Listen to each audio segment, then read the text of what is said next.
Oh, hello there! Today I have some eye candy for you professionally minded warriors. Okay, I recently took out my wisdom teeth, which means that I can't film a lot of the content that I've been meaning to film, and also coronavirus just dulls a lot of my excitement over the things that I already have filmed, which is why I haven't uploaded anything in nearly a month. So instead, now that I'm missing two wisdoms, let me impart you some dum-dums over what to do and what not to do on your resumes by going through my own undergraduate resumes, specifically the ones that I use for junior year recruiting. So today is really an episode of Roasting L 101.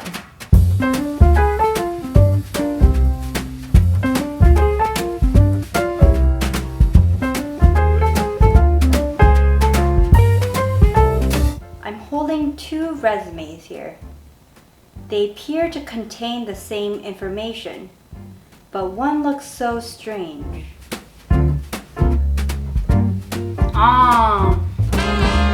Never mind, I'll stop with the bad L impersonation. I was improvising. I'm really sorry about the bad L impersonations, but I wanted to say that I had two random pieces of paper there because one, I live in the 21st century and all my resumes are digital. And two, there's really no point in wasting a piece of paper on something that a recruiter will read for like 15 seconds. But anyway, moving on, let's roast my resumes. Okay, so both my resumes were used for junior year recruiting. I mainly applied for software engineering internship jobs, and I also applied for a few data science internship jobs and a few consulting internship jobs, and also a few banking internship jobs. I was kind of just all over the place. Anyway, both my resumes contain the same information, so I'm just gonna go through the more interesting looking one. The other one looks like literally every single other resume out there. You know, the ones that scream, "Daddy, I wanna be a banker"? I just use it to apply for jobs in more traditional industries. Just so you see how it looks, let me scroll through this thing. Basically, you have the name, education, awards, professional experience, leadership experience, skills and interests, basically miscellaneous other things. You have the horizontal bars, the serif font, most likely Garamond, and obviously printed in black and white. I've taken the liberty to remove some personal information, but otherwise everything is intact, a relic from 4 years past. Anyway, on to the next resume, the one with some L flair. Immediately, you'll see pink. It looks like something from a children's fairy tale with the evil villain in the corner. Yeah, that's definitely desaturated and not the right color temperature. I've never gotten overtly negative reviews on this, but I have seen some distressed faces, and I've also gotten some compliments. Oh yeah, it looks like something. I like that icon right there in the interest section. Do you like eating plates? Oh, this looks pretty interesting. Thanks for the resume. We'll get back to you if we're interested. I'm kidding. I can see where my resume might have mixed reviews, but I've had multiple recruiters telling me that they thought my resume was a unique way of showing and not telling. And I've heard one recruiter telling me that he heard another recruiter giving a speech to people on how people should incorporate elements of my resume onto their resumes, which I didn't give permissions for, but anyway, today you'll be hearing from the original source. Okay, deep breaths. Deep breaths. This is going to be more cringy than the time I introduced my ex to my parents.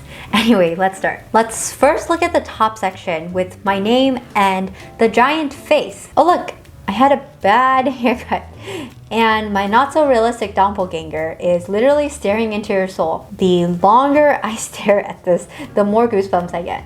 On a more serious note though, most people advise you not to put a picture of yourself, or in this case, an illustration of yourself on your resume because obviously that invites stereotypes and biases. But like, you can't hide your face forever.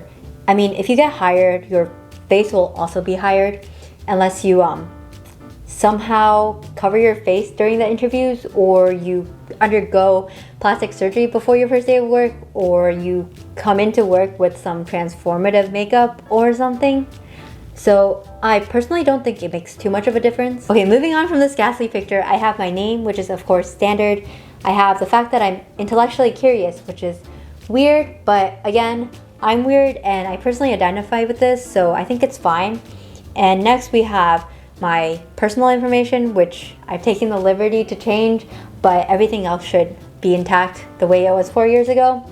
And I have a cute quote from Teddy Roosevelt that included to literally be cute.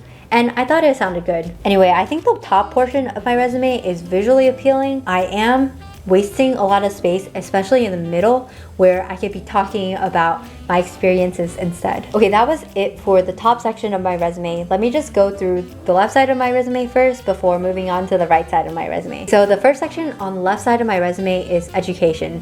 I have my school, the year that I'm graduating, which is something that you should definitely include. I have my SAT score, which is especially cringeworthy, but I have it on there because someone recommended that I put it there. Although in hindsight, I probably shouldn't have listened to them. Anyway, I decidedly also don't have my GPA score, which is something that you should put on there, especially if it's decent. And then for the rest of it, I just listed out my majors. Okay, so the next section is relevant coursework. Here we have algorithms, tractable problems, computer architecture, blah, blah, blah. Okay, so it looks to me that this here, in fact, is relevant coursework for the job that I was applying for. And this is a theme that I'll be saying throughout this video, but the purpose of a resume is to showcase to other people that you can do the job that you're applying for. So you just need to make sure that everything on your resume proves that you can do what you say that you can do. So just make everything relevant.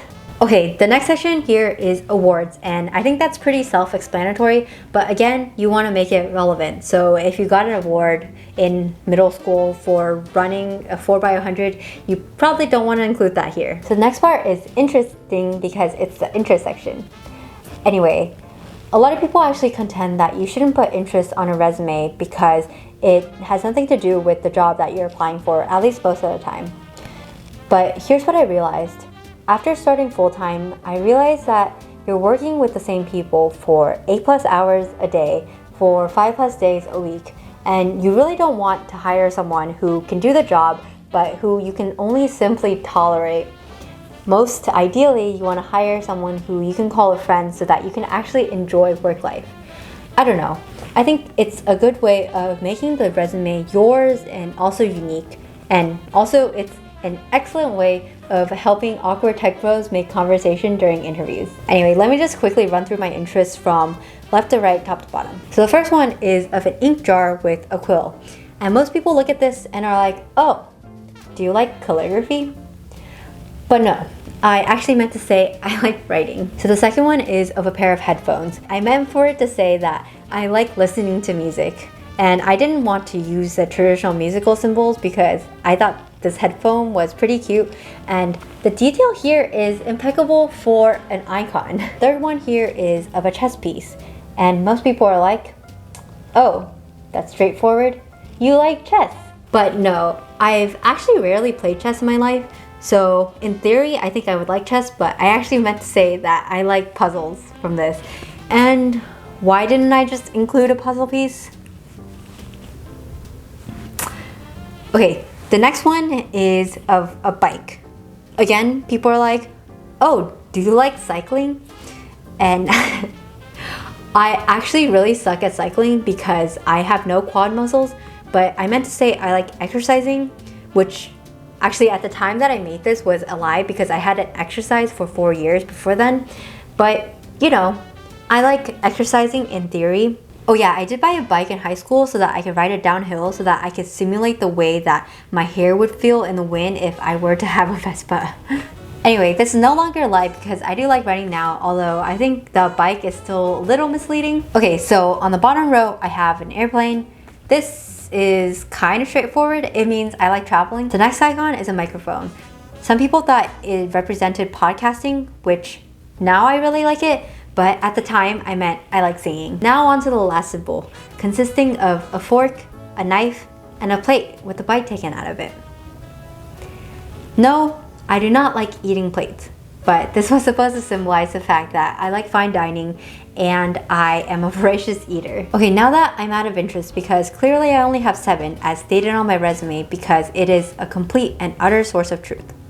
Next, we move on to skills, of which I actually have none. But here, apparently I've listed out some sensible programming languages like Python, Java, C, R, HTML, CSS, SQL, MIPS, Unix, finance, And here's where we start getting into the real BS, which is Office Suite, Photoshop, Illustrator, drawing, design, which really have nothing to do with the jobs that I was applying for, and learning. Because again, I don't actually have any skills. Oh, I wanted to note that I label my self-perceived abilities on all of the skills that I've listed on a scale of 1 through 5, or I guess realistically 2 through 5. I know a lot of people say not to do this, which doesn't make any sense to me because everyone has a variety of skills and most people aren't equally good at all of those skills. But anyway, I think it's fine as long as you don't list your abilities on any particular skill on a scale of such fine granularity. For example, don't try to humble brag by saying that you have 96.5% expertise in Python because you want to prove that you're an expert, but at the same time, you still have something to learn. Also on that note, don't try to be one of those people who have 4 significant figures after their GPA. Like, no one cares that you have a 4.0000 GPA. Just 4.00 will do. Lastly, on the left side of my resume, we have languages. So here it says, I know English, Chinese, and French. So English is a full circle because that's basically the only language that I know in full. Chinese, I have, I guess, 3/4 of a circle. I know how to understand and also speak Chinese, but you know, I kind of sound like a 5-year-old. I don't really know that many, I guess, business words. And I also don't really know how to read or write, although I do know pinyin, so there's something. And then for French, yeah, I put 50% because I think I was better at French when I was making this resume, although now I've pretty much just forgotten all of it. I think most people just ignore the languages most of the time, especially for software engineering jobs in the United States where you're dealing with only people who are speaking English every day.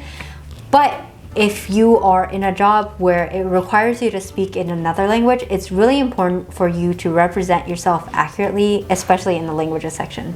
Okay, for the right side of my resume, we have work and leadership experiences and also highlighted projects. Let's start with work and leadership experience.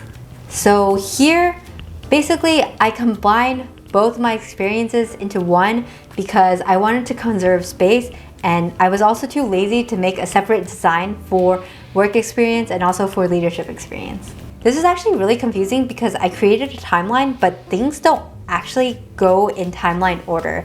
It kind of goes in, I guess, importance order. Anyway, for every item on this faux timeline, I have the company that I worked at, the place that my company was located, my job title, as well as when I worked there. Okay, let's just work down the list. So the first item is IBM, and that should actually say IBM Research, but moving on, I think I have a good idea of what I worked on, but I don't know specifically what I worked on. I think I would just be more specific about what types of statistical techniques or machine learning techniques if I can release that information. Also, it's really important for you to put what impact you had within the bullet points if you have those numbers, which is something that I didn't do here. I will say again that your resume will be read by someone for 15 seconds max, so don't sweat the details too much. Okay, so let's just go to the next item, which is AmpLab. It's again not that clear. I didn't really show impact, and this is kind of a theme for a lot of the bullet points here, which is that I don't show an impact because I think a lot of the times I didn't have too much impact to begin with, and I was kind of vague about what I did. But I think there's 2 other important messages, which is 1, you want to make sure that your resume is catering to an audience that might not be entirely technical. So the recruiter, for example, might not know about Goblin and Kafka, although the hiring manager probably definitely does. And if that's something that they're looking for, it's definitely a plus to have. So you just want to balance those points out. And then the second thing is relevance. So again, when I was talking about, you want your resume to represent the type of work that you want to actually be doing when you are hired. Okay, here it says, I designed a database system. Someone's going to look at this and think, oh, you design a database system so that you can probably help us design a database system. So we will hire you into a role where you will be doing this thing that you said you had done before on your resume.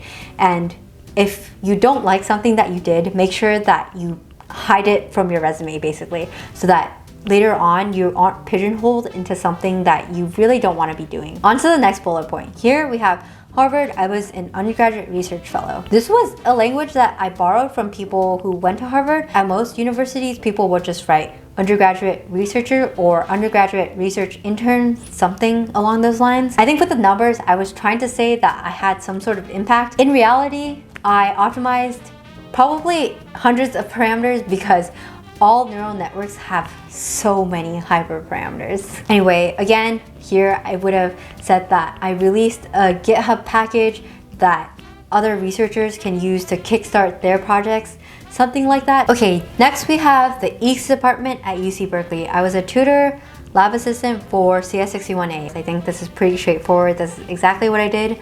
So that's good. The next 3 bullet points are my activities. So I guess they fall under leadership experiences. The first one is Society of Women Engineers. All the club members, I guess that's a typo, I forgot the 2. It's not so important for me to show impact here because, again, it doesn't have too much relevance to the job that I'm applying for. I left it on my resume to show that I have leadership experience and that I'm not a complete robot who studies in my room all day, and that I'm a somewhat sociable human being. In the same vein, I was in AKSI, which is a co-ed professional business fraternity. So the most important thing that I learned from being in a business fraternity was that you should be ruthless and also shameless about cold calling, cold emailing people, because it's actually really useful, even in tech. Last, we have the Associated Students of the University of California, which is a pretentious name that's usually shortened to ASUC, but at every other school is called the student government. In hindsight, this was kind of a throwaway item, so I really should have taken it out to separate out the work experience from the leadership experience. And I probably should have been less lazy so that I can actually make separate designs for the 2. Last but not least, we move on to the last section of my resume. Highlighted projects, which I have painstakingly placed inside a fake monitor to show that they're computer projects. Anyway, I think a lot of people expect that you have to put personal projects on the project section, but most people just put classroom projects anyway. I just put something that I worked on in CS61B. I put more of an elaboration on what I did at my Harvard REU program, and I put something that I did in CS61C computer architectures class. So remember what I keep saying about relevance? In this section, you should be really careful about only placing projects that exemplify the type of work that you want to be working on in the future. For example, I wrote CPU in Logism, created a central processing unit able to execute 35 MIPS instructions. Okay, even if I remembered how to do that, please kill me if that is my entire job. So going off of the same logic. Basically, someone looking at your resume who is looking to hire someone to create a CPU in Logism will say, oh, you did this previously. Because you placed it on your resume, I'm going to assume that this is something you know how to do and that you want me to know that you know how to do. So I will hire you for this because you probably want to do it if you want me to know that you know how to do it. Just basically don't put anything that you don't want to do in the future. For this section, you probably want to be pretty clear on the technologies you use. Also here, you probably don't have much to say about the impact that the project had, especially if it was personal or for the classroom. So don't worry about that part. With that said, I am done talking about my resume. Obviously, as you can see, it is so far from being perfect, but that's okay because I still got offers for jobs. And it just goes to show that at the end of the day, recruiters are so busy with so many resumes and they'll spend maybe 15 seconds tops on your resume. So don't sweat the details so much.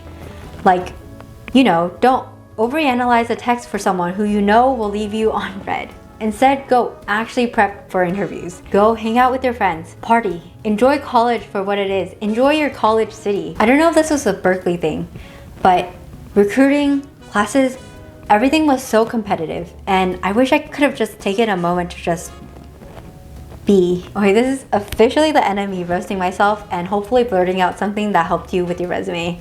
Anyway, if you enjoyed the video, please like and subscribe, and I'll see you next time.